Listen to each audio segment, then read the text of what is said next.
14 বছর বয়সে প্রথম জেনেছিলাম আমার জন্মের খবর পেয়ে ঠাম্মা মাথায় হাত দিয়ে বারান্দায় বসে পড়েছিল। আমি বাবা মার দ্বিতীয় কন্যা সন্তান। এই ঘটনার ঠিক 1.5 বছর পর আমার ভাইয়ের জন্ম হয়। ঠাম্মা আমাকে সারা জীবন লক্ষ্মী ছাড়ি বলেই ডাকত। ছোটবেলাতেই বুঝে গিয়েছিলাম বাড়িতে আমার আর দিদির জন্য একরকম ব্যবস্থা, আর ভাইয়ের জন্য অন্য রকম। পুজোয় ভাইয়ের জন্য 4টে জামা, আমার দিদির একটা একটা। ভাইয়ের টিফিন বক্সে আপেল, কলা, মিষ্টি। আমার দিদির যা হোক কিছু।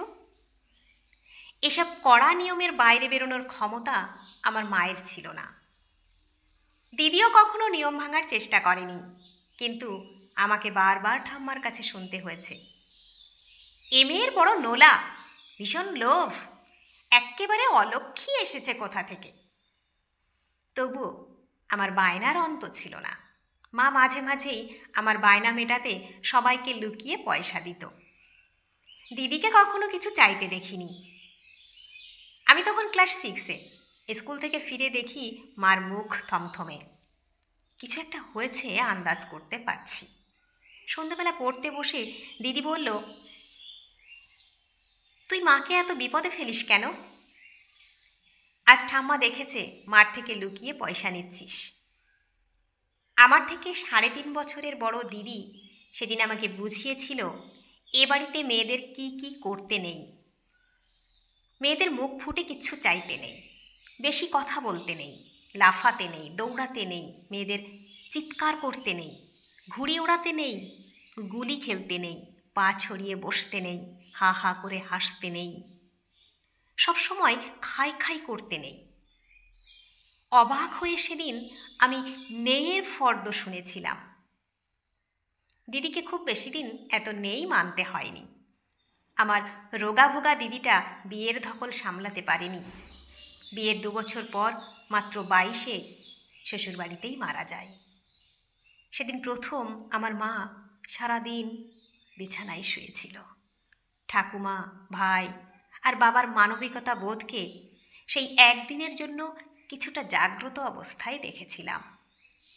সারাদিন কেউ মাকে কোনো ফরমাইশ করেনি। সত্যি বলবো, এত দুঃখের দিনেও সেদিন আমার ভালো লাগছিল। একটাই কথা ভেবে, আমার কাক ভরে ওঠা মা এই সুযোগে একটা পূর্ণ দিনের বিশ্রাম তো পেল। কলেজে এক অধ্যাপক ফাঁকা ক্লাসরুমে আমার এক বান্ধবীর হাত চেপে ধরেছিল। ব্যাপারটা প্রিন্সিপালকে জানাতে গেলাম। তিনি বললেন, গার্লস কলেজে ওসব হয়েই থাকে, এ নিয়ে বেশি শোরগোল করো না, আমি দেখছি কি ব্যবস্থা নেওয়া যায়। তিনি যে কি ব্যবস্থা নিয়েছিলেন আজও জানতে পারিনি। কিন্তু আমার ভাই ব্যাপারটা কোনোভাবে জেনে আমাকে বিশেষ ব্যবস্থা নেওয়ার পরামর্শ দিয়েছিল।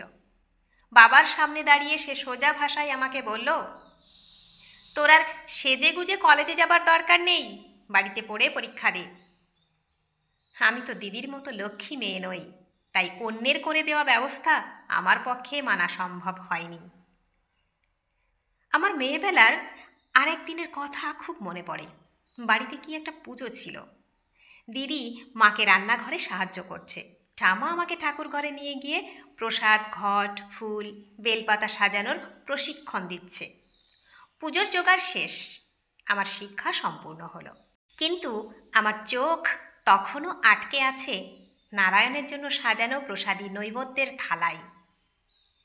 নৈবেদ্যের চূড়ায় চূড়ামণি হয়ে বসে আছে বেশ বড় সাইজের একটা নলেন গুড়ের সন্দেশ। যথাসময়ে পুজো শেষ হলো।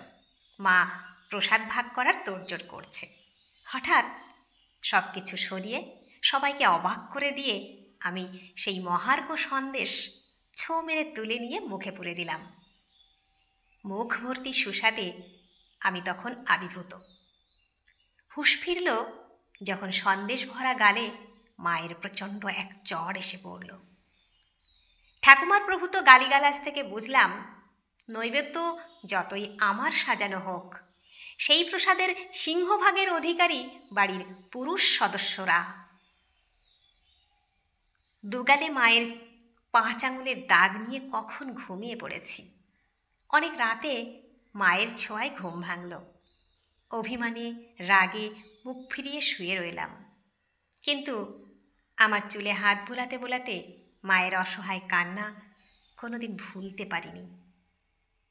মরার সময় ছেলের হাতের জল না পেলে স্বর্গবাস হয় না। ঠাম্মার এই কথাটা বাবা মনে প্রাণে বিশ্বাস করত। ভাই ছিল আমার বাবার সেই স্বর্গবাসের ইনভেস্টমেন্ট। আমার ভাই বর্তমানে ব্যাঙ্গালোরের একটা বহুজাতিক সংস্থায় কর্মরত এবং বিবাহিত। তবে অবাঙালি পরিবারকে নিয়ে সেখানেই নিরাপদ জীবনযাপন করছে। এ শহরে খুব একটা আসার দরকার পড়ে না। এলেও অফিসের ভিআইপি গেস্ট হাউসে থাকে। পূর্ব দক্ষিণ খোলা বিশাল ফ্ল্যাটের অভ্যস্ত জীবন। এ বাড়ির স্যাঁতসেঁতে দেওয়ালে ওদের কষ্ট হয়। বাবা মারা গেছেন প্রায় 2 বছর হলো। প্রভিডেন্ট ফান্ডের 60% ছেলের কেরিয়ারে খরচ করেছেন। ইনভেস্টমেন্টের পুরোটাই যে জলে গেছে সেটা মৃত্যুর দিনেও বিশ্বাস করতে পারেননি। ঠাকুমার প্রায় 84 চলছে। বৃদ্ধার আর ছেলের হাতের জল পাওয়া হলো না। আমার ছাত্র পড়ানো আর স্কুলে চাকরির টাকায় সংসারটা কোনো মতে দাঁড়িয়ে আছে। সেদিন সবে বাড়ির দরজায় পা রেখেছি। মা ছুটে এলো, তাড়াতাড়ি আয়, সকাল থেকে কিচ্ছু খাচ্ছে না, বারবার তোকে খুঁজছে। ঘরে ঢুকে বৃদ্ধার মাথার কাছে বসলাম। মনে হলো আমাকে দেখে একটু যেন হাসল। আমার হাতে ধরা দুধের গ্লাস থেকে 2 চুমুক মুখে দিয়েই আবার ক্লান্তিতে মাথাটা বিছানায় এলিয়ে দিল। ইশারায় আমাকে কাছে ডাকল। আমি মুখটা নামিয়ে আনলাম মুখের কাছে। খুব আস্তে, প্রায় নিভে যাওয়া কণ্ঠে ঠাম্মা বলল, লক্ষ্মী ছাড়ি, বিয়ে করিস। তোর মেয়ে হতে ইচ্ছা হয়, বুড়িটাকে ক্ষমা করে দিস। মা আর আমি সেদিন সারা রাত জেগে বসে রইলাম। সারা রাত ঠাম্মার বন্ধ চোখ থেকে গড়িয়ে পড়া জল মুছলাম। এতদিন পরে বৃদ্ধার কাছে আমার অলক্ষ্মী জন্ম সার্থক হয়েছে। বন্ধুরা, গল্পটি যদি ভালো লেগে থাকে তাহলে প্লিজ লাইক, কমেন্ট ও শেয়ার করতে ভুলবেন না। আর নতুন বন্ধু হলে অবশ্যই সাবস্ক্রাইব করে সঙ্গে থাকবেন। আশা রাখছি। ধন্যবাদ, ভালো থাকবেন।